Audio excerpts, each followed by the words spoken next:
Hai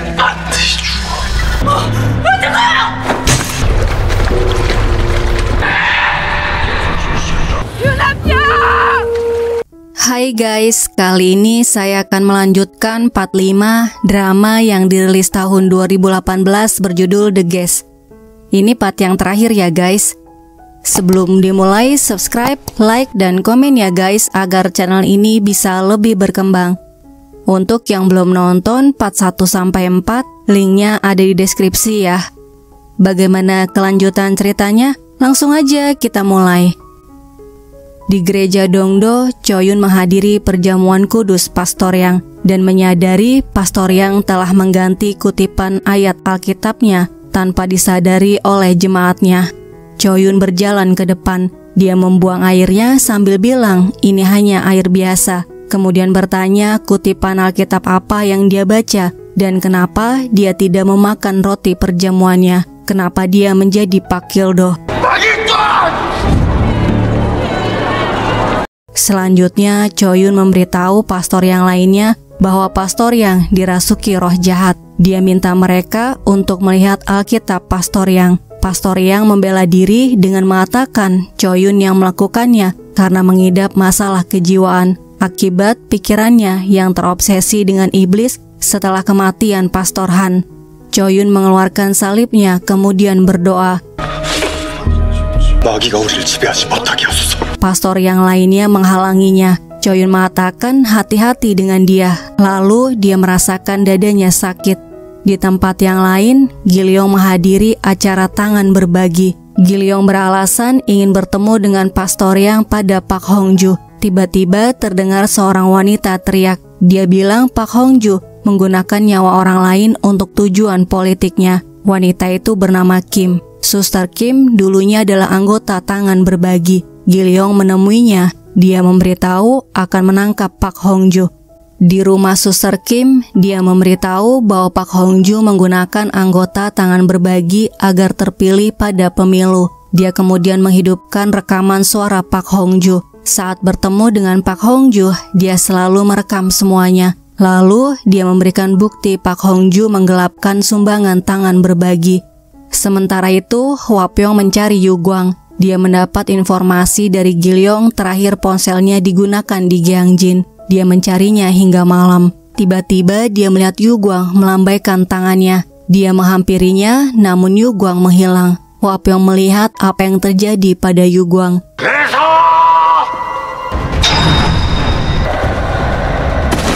Gilyong menelponnya. Hwa Pyong memberitahu melihat Yu Guang meninggal. Gilyong mengajaknya bertemu dan Choyun memberitahu Pastor Yang adalah Pak Gildo. Choyun memperlihatkan Alkitab Pastor Yang dan memberitahu Pastor Yang terampil memalsukan ayat-ayat Alkitab saat misa. Kemudian Hwa Pyong memberitahu Yu Guang diserang oleh Pastor Yang. Choyun mengakui bahwa itu adalah salahnya. Yu Guang ke Gyeongjin karena dirinya. Dia tidak percaya pada Hwa Pyong dan menduga ada sesuatu di rumah kakek Hwa Pyong. Setelah mendengar itu, Yu Guang pergi untuk mencari tahu. Hwa Pyong yang marah memukul Choyun. Kemudian Hwa Pyong mengatakan akan pergi ke gereja Pastor Yang. Gilyong mengatakan sudah terlambat, Pastor Yang sudah berhenti dan menghilang. Di kantornya, Gilyong mendapatkan telepon dari Suster Kim. Dia memberitahu akan menuntut Pak Hongju. Gilyong memintanya untuk datang ke kantor polisi dan membawa buktinya. Di rumah Suster Kim, seseorang mengetuk pintu. Yang datang Pak Hongju. Pak Hongju diberitahu bawahannya Gilyong datang ke rumah Suster Kim. Pak Hongju menyodorkan uang tutup mulut. Suster Kim membuang uangnya, kemudian mengusir Pak Hongju. Pak Hongju yang tidak terima diperlakukan seperti itu, memukul Suster Kim berkali-kali. Di rumah sakit, Pastor Yang mau membunuh kakek Hwa Pyong. Tiba-tiba Pak Hongju menghubunginya. Pastor Yang datang ke rumah Suster Kim. Dia menampar Pak Hongju sambil bilang dia seharusnya berhati-hati agar kejadian 20 tahun yang lalu tidak terulang. Kemudian menyuruhnya pergi. Pastor Yang akan membereskan kekacauan yang dia buat. Gilyong dan Bongsang di jalan menuju ke rumah Suster Kim karena dia tidak kunjung datang ke kantor polisi. Tiba di rumah Suster Kim tidak ada siapa-siapa. Gilyong curiga karena rumahnya tampak rapi. Terakhir kali dia datang, rumahnya tidak serapih ini. Gilyong keluar memeriksa tumpukan sampah dan menemukan noda darah. Di tempat yang lain, Pastor Yang sedang menggali. Saat akan mengubur Suster Kim, dia sadar dan minta tolong pada Pastor Yang. Namun, Pastor Yang malah membunuhnya. Setelah itu, Pastor Yang memberitahu bahwa ada polisi di rumah Suster Kim. Pastor Yang bertanya siapa saja yang tahu dia pergi ke rumah Suster Kim. Pak Hongju menjawab supirnya. Pastor Yang minta agar supirnya menemuinya. Supir Pak Hongju bergegas menemui Pastor Yang. Hwa Pyong melihat supir Pak Hongju pergi. Dia mengikutinya. Sementara itu, Gilyong menemukan alat rekam di bawah meja. Dia memberitahu atasannya. Terdengar suara Pak Hongju saat bertengkar dan mengaku membunuh Suster Kim. Atasannya minta Gilyong untuk menemukan jasad Suster Kim sebelum mereka melaporkan Pak Hongju. Di dalam hutan, Pastor Yang merasuki supir Pak Hongju. Hwa Pyong mendatangi mobilnya, tapi supirnya sudah tidak ada. Dia malah bertemu dengan Pastor Yang. Hwa Pyong langsung memukulnya dan mengikat Pastor Yang. Pastor Yang mengatakan dirinya bukan Pak Kildo. Jika dirinya Pak Kildo, mana mungkin dia bisa hidup sebagai pastor selama ini. Hwa Pyong mengatakan dia sepenuhnya kerasukan. Dia juga yang menelpon ayahnya sebelum kerasukan. Pak Kildo tidak pindah ke tubuh kakak Choyun 20 tahun yang lalu. Kemudian Hwa Pyong menutup mulutnya. Gilyong menghubunginya, dia memberitahu Pak Hongju membunuh orang lagi, tapi mereka tidak menemukan jasadnya. Dia menelpon Pastor Yang setelah kejadian. Mereka harus menemukannya. Hwa Pyong memberitahu sekarang dia bersama Pastor Yang. Hwa Pyong bertanya di mana dia menyembunyikan jasad itu. Jasad orang yang dibunuh Pak Hongju. Sama seperti 20 tahun yang lalu dia membantu Pak Hongju.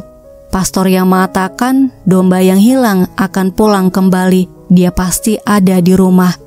Gilyong memberitahu Choyun, Hwa Pyong menangkap Pastor Yang. Choyun bergegas mempersiapkan perlengkapannya, kemudian pergi menuju ke tempat Hwa Pyong. Choyun menghubungi Hwa Pyong begitu tiba di kaki gunung. Lalu Hwa Pyong memberitahu posisinya.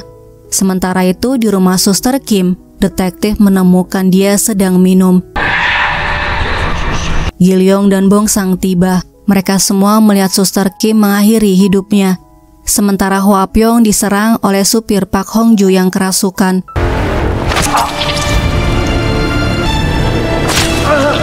Saat Choyun tiba, Hwa Pyong memintanya untuk mengejar Pastor Yang. Di jembatan, Choyun bertemu dengan supir Pak Hongju. Dia mengeluarkan salibnya, kemudian berdoa. Tiba-tiba dia merasakan dadanya sakit. Supir Pak Hongju tertawa, kemudian mengakhiri hidupnya.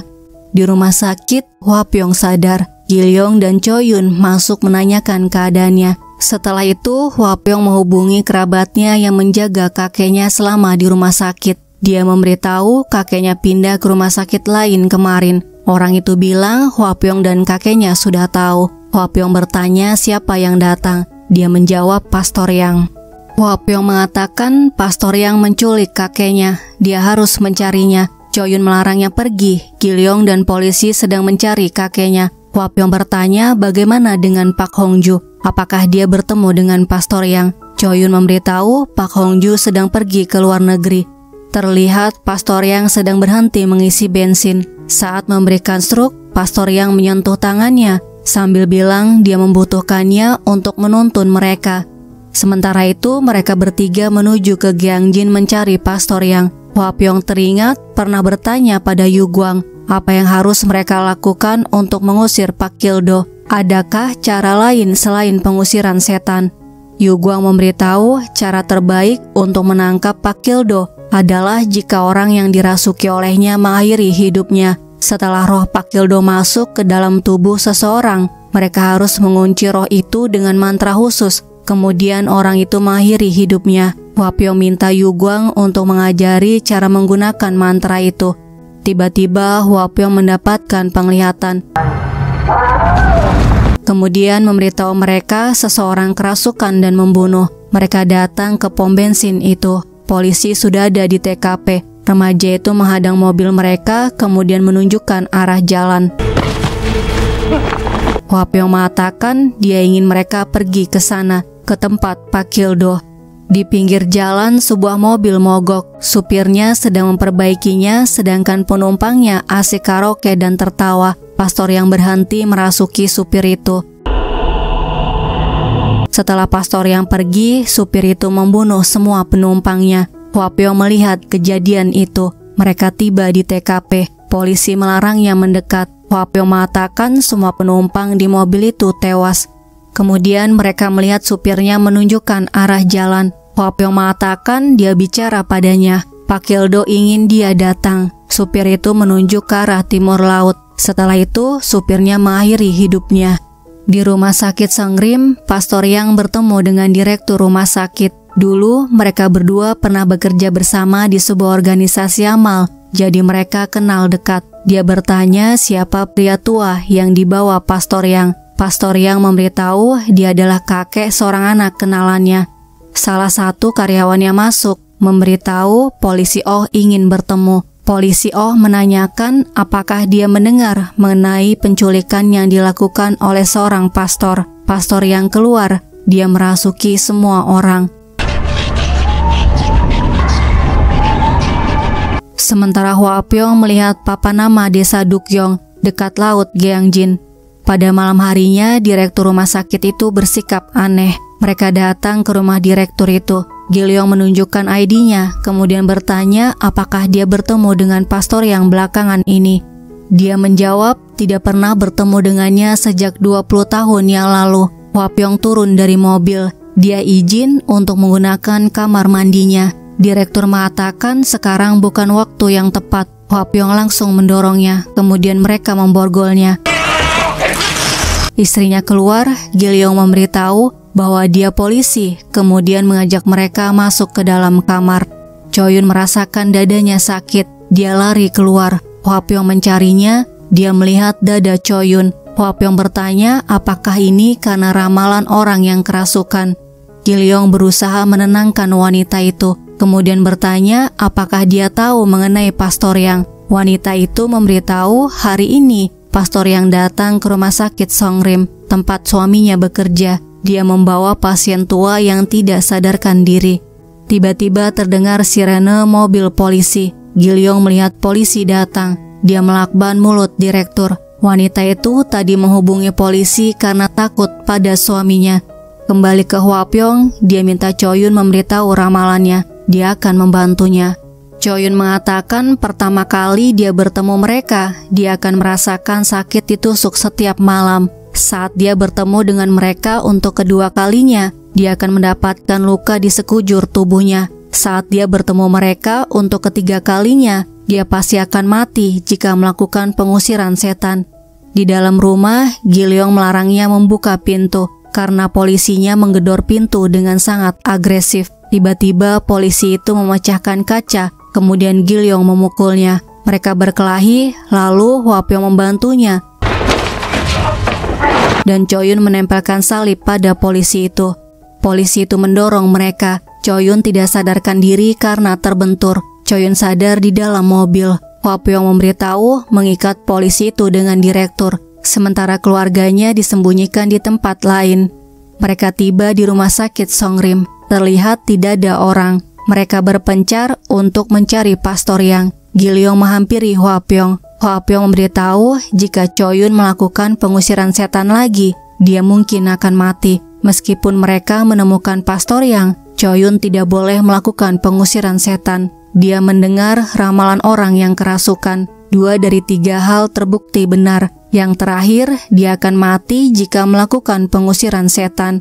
Hwa Pyong memberitahu punya rencana untuk menghentikan Pak Kildo. Apapun yang terjadi, Choyun harus tetap hidup. Ibunya menyelamatkan Choyun, jadi dia harus melindungi Choyun sampai akhir.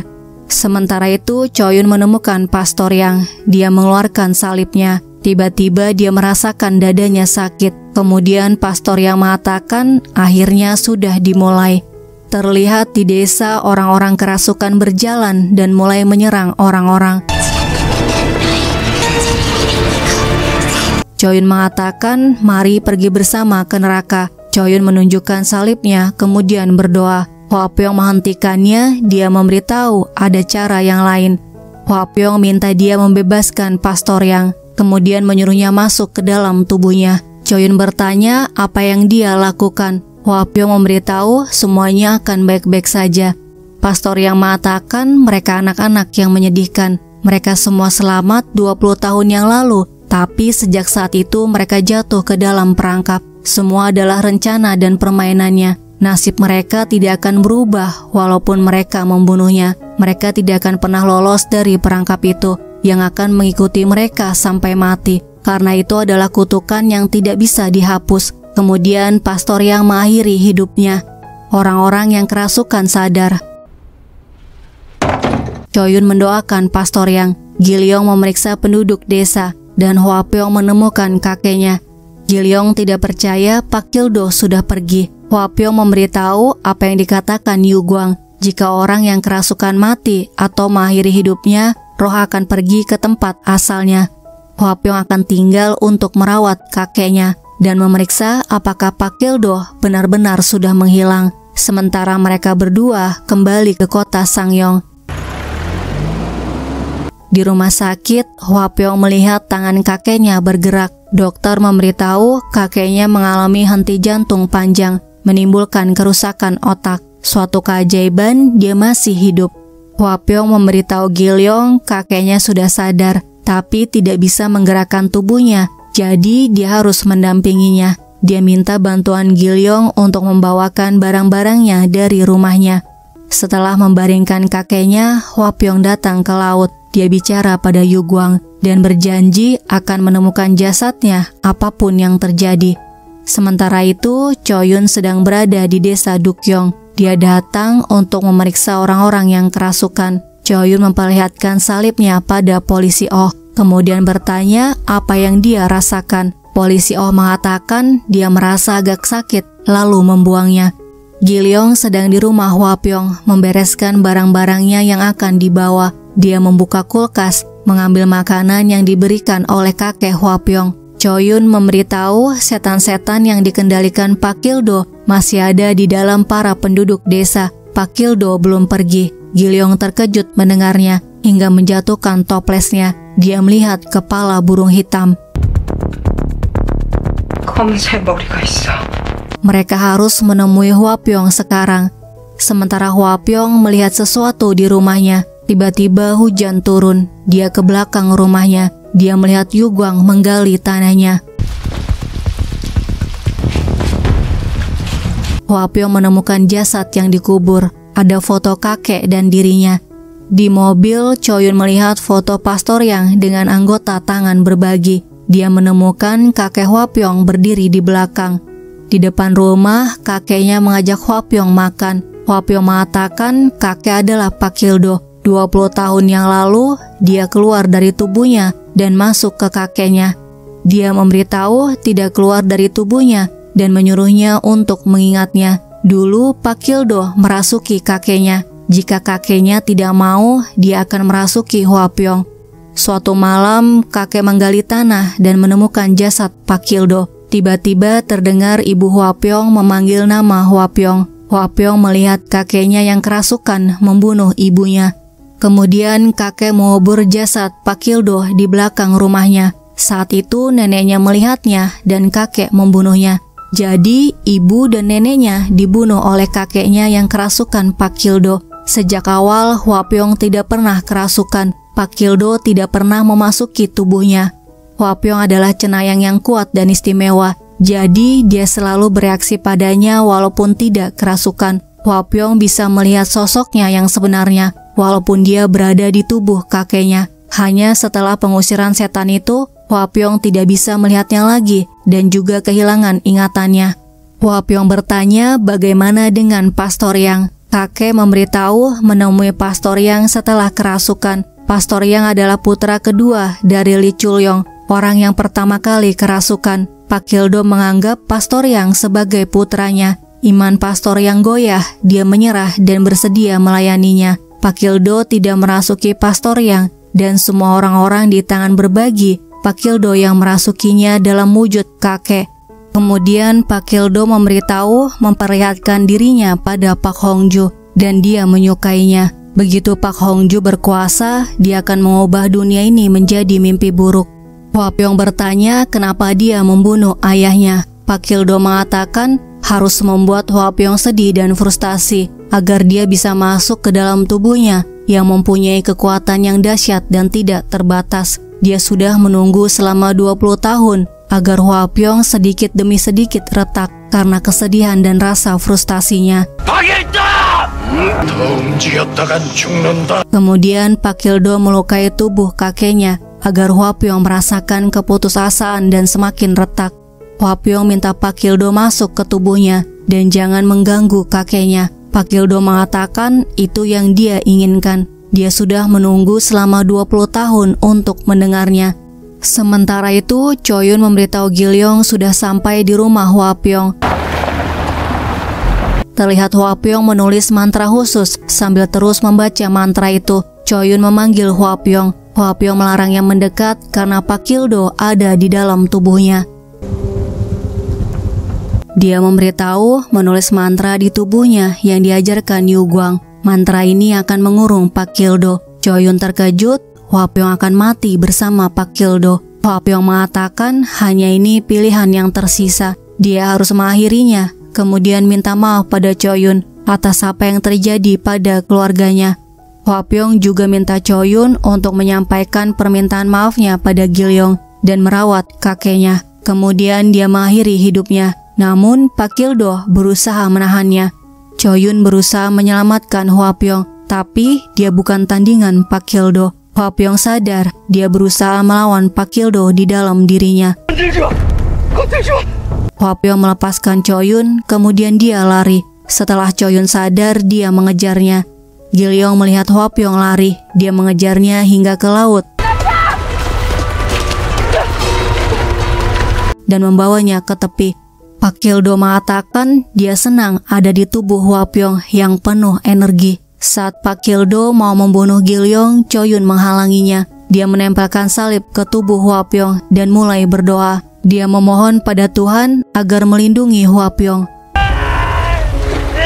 Pak Kildo mengatakan jika dia melakukan ini, dia juga akan mati. Tubuhnya akan hancur berkeping-keping. Pembuluh darahnya akan pecah dan dia akan muntah darah. Choyun terus berdoa. Dia minta Pak Kildo untuk meninggalkan tubuh Hwa Pyong. Pak Kildo malah tertawa. Dia memberitahu namanya sekarang bukan Pak Kildo, tapi Hwa Pyong. Gilyong memohon agar Hwa Pyong sadar. Dia mengatakan yang berdiri di hadapannya adalah Choyun. Hwa Pyong sadar, dia menjatuhkan Choyun. Kemudian melukai dirinya dan tenggelam.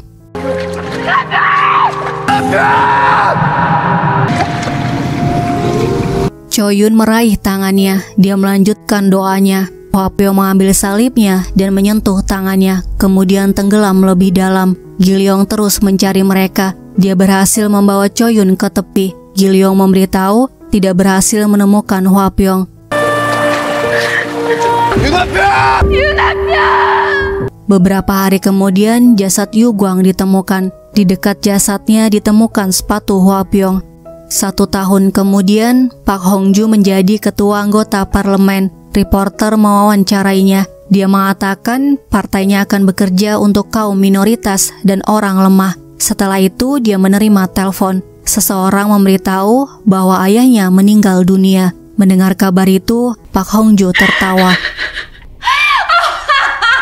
Sementara itu, Gilyong dan Choyun datang ke rumah kakek untuk memperingati 1 tahun kematian Hwa Pyong. Setelah berdoa, Choyun menanyakan keadaan kakek. Kerabatnya memberitahu kakek sepanjang hari hanya menatap jalan, menunggu anak dan cucunya datang. Kemudian kerabat Hwa Pyong memberitahu tidak perlu mengirim uang pada mereka lagi, karena mereka sudah menerima bantuan dari orang lain. Sebuah kelompok amal selalu mengirimi mereka uang, pakaian, dan beras.